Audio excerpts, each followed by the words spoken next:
नमस्ते दोस्तों। दोस्तों, कुछ दिनों से सोशल मीडिया में जो स्कैम चल रहे हैं वो सब आप देख रहे हैं।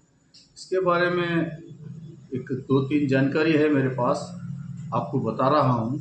बताने से पहले आपसे गुजारिश है कि मेरा यूट्यूब चैनल सब्सक्राइब करें, लाइक करें, शेयर करें, क्योंकि हर अपडेट आपके घर बैठे मिल सके। दोस्तों, ये एक बात ऐसी है जो 60 साल के बाद पेंशन आती है राज्य सरकार से, जो लोगों को पेंशन आती है, इसके बारे में बहुत से बातें चल रही हैं। अब सरकार इससे क्या कर रही है इसके बारे में जानकारी दे रहा हूँ। सरकार यानी राज्य सरकार ने ये काम कर रही है कि 60 साल के अंदर जो भी पेंशन ले रहे हैं इनके लिए रोक लगाई है। क्यों लगाई है? क्योंकि कानून के हिसाब से पेंशन जो लेना है उसे 60 साल की उम्र होना चाहिए। अब यहाँ पर कुछ लोग ऐसा कर रहे हैं कि पैसों के वास्ते लोगों को 50 साल 52 साल ऐसे लोगों को पकड़ पकड़ के ये पेंशन करवा रहे थे। जो जिस तरह भी हो वो करवा रहे थे, मगर आज ये ऐसे राज्य सरकार और इसके मंत्री कृष्णा भैरगौड़ा साहब ने रोक लगाई है, क्योंकि ऐसे 20 पर 3 लाख से ज़्यादा लोग पेंशन ले रहे हैं जो 60 साल के अंदर है। ये कानून है, जुर्मान है, यानी कानून के हिसाब से ये अपराधी के हिसाब माना जाता है। इसलिए कृष्णा भैरगौड़ा साहब ने पूरा क्लियर कहा है कि 60 साल के जो लोग पेंशन ले रहे हैं, अंदर के लोग जो ले रहे हैं, इनके लिए रोक लगाई गई। अगर इसके बाद भी आप कुछ गड़बड़ी करके आधार कार्ड अपडेट करके आधार कार्ड में आपका ये उम्र ज़्यादा लगा के करवाएं तो आपको जुर्माना भरना पड़ेगा। और जो लोग इसे करवा रहे हैं पैसे ले लेकर, इनको भी होशियारी की ज़रूरत है, नहीं तो इनको भी यानी इनके ऊपर भी केस हो सकता है। ये उन्होंने क्लियर कहा है। और दूसरी बात, रेशन कार्ड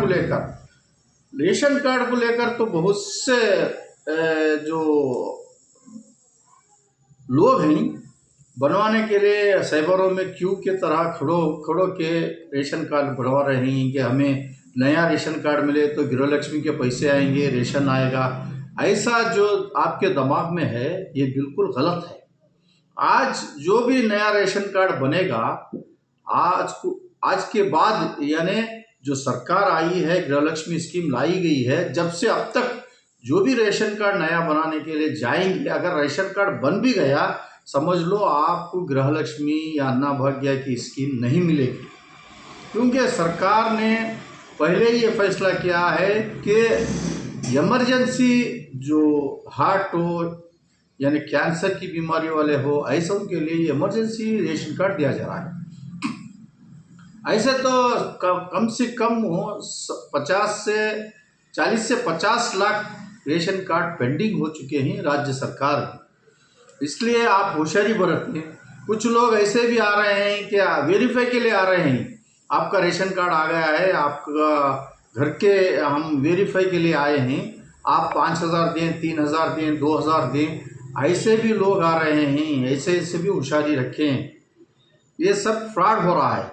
अगर आपको रेशन कार्ड आ रहा है, अगर वेरीफाई हो रही है, तो पैसे देने की ज़रूरत नहीं है, 1 रुपया भी देने की ज़रूरत नहीं। अगर आपको ऐसे लोग आए हैं तो फ़ौरन इसकी इतला फूड ऑफिस के डायरेक्ट फूड ऑफिस को दें, नहीं तो तहसीलदार ऑफिस में दें। ऐसे कोई फ्रॉड करने वाले हैं, उनका नाम या पता, मोबाइल नंबर लिख लें, वो जाकर कंप्लेंट कर सकते हैं। क्योंकि फूड ऑफिस से जो भी आएगा उसको 1 रुपया देने की ज़रूरत नहीं है। रेशन कार्ड सरकार द्वारा आ रहा है, सरकार जो बना रहे हैं उनको जो महीना दरमा दे रहे हैं, उनको पैसे देने की ज़रूरत नहीं। अगर झूठे भी आ जाएं तो आप 1 रुपया भी ना दें। आपका रेशन कार्ड अगर अपलोड हो गया है तो आपको मिलेगा ज़रूर। आपके गांव की ग्राम पंचायत को आएगा, नहीं तो आपके जो रेशन के स्टोर्स हैं वहाँ जाकर आपको जानकारी ले सकते हैं। रेशन कार्ड के लिए ये रही। और एक बात यहाँ पर ऑनलाइन की बहुत चल रही है कि माइनॉरिटीज़ के लिए लोन दिया जा रहा है। यानी औरतों के लिए लोन दिया जा रहा है, औरतों के लिए लोन दिया जा रहा है 3 लाख तक, जिसमें सब्सिडी 90,000 लगेगी, 2,10,000 आपको मिलेगा। मगर इसे पूरी जानकारी लेकर आप लोन अप्लाई करें। लास्ट डेट थी दिसंबर 15, वो तो ख़त्म हो चुकी है। अब कोई भी लोन ऑनलाइन पर नहीं मिलेगा, कोई भी माइनॉरिटी लोन हो, कोई भी हो। कुछ लोग भाग भाग कर जा रहे हैं साइबरों में, लोन मिल रहा है औरतों के लिए, लोन मिल रहा है, कैसा मिल रहा है? आपका सिविल अच्छा होना चाहिए, आप कहीं पर भी डिफॉल्टर ना होना चाहिए, आपका चेक बाउंस होना नहीं चाहिए। ऐसे बहुत से कंडीशन रहते हैं। जब आपका सिविल ठीक है तो 800, 750, 800 सिविल है तो आपको ज़रूर लोन मिलेगा।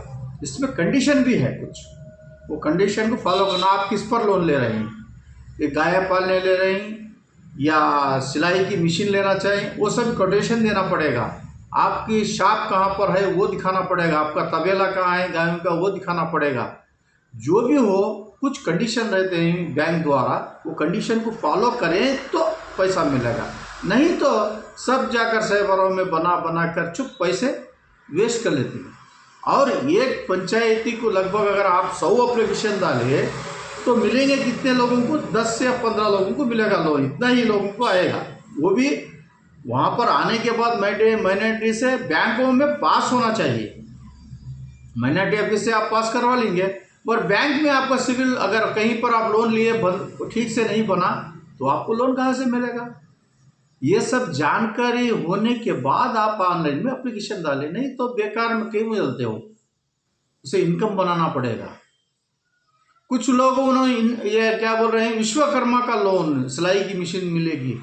नहीं भाई, विश्वकर्मा का लोन कहाँ पर आ रहा है, किसको दिया जा रहा है? कुछ जानकारी रखे। पहले दिया गया था, मैं मानता हूँ, मगर आपको ही ऐसा नहीं है स्कीम।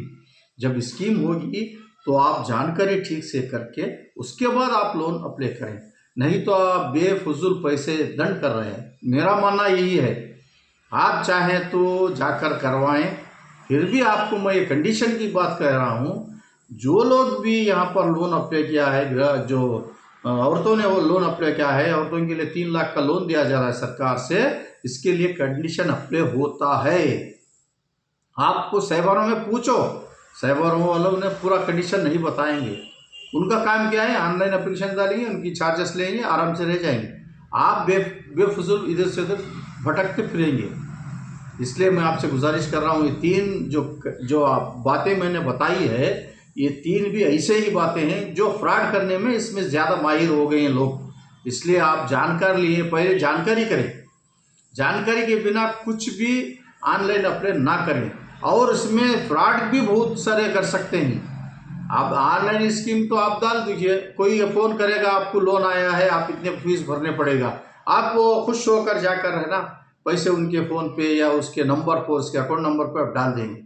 कोई फीस लागू नहीं होगी अगर आप लोन लेना हो तो, ये आपके दिमाग में होना चाहिए। बहुत से जो औरतें हैं, बहुत से लोग हैं, इसके झांसे में आ चुके हैं। बहुत से लोग पैसे डाल चुके हैं, 1500, 2000, 5000, जितने भी पूछे लाखों तक डाल चुके हैं। ये बात तो हमें खबर है, मगर आपको फिर एक बार खबरदार कह रहा हूँ कि आप इस सब चीज़ों से बच कर रहिए, नहीं तो आपका पैसा जाएगा, डूबेगा, आपको वापस नहीं मिलेगा। ये आज की मेरे 3 बातें हैं। आप अगर अमल करना चाहते हैं तो दूसरों को सुनाना चाहते हैं, ये वीडियो को ज़्यादा से ज़्यादा वायरल करें और सबको जानकारी होना चाहिए। जय हिंद, जय कर्नाटक।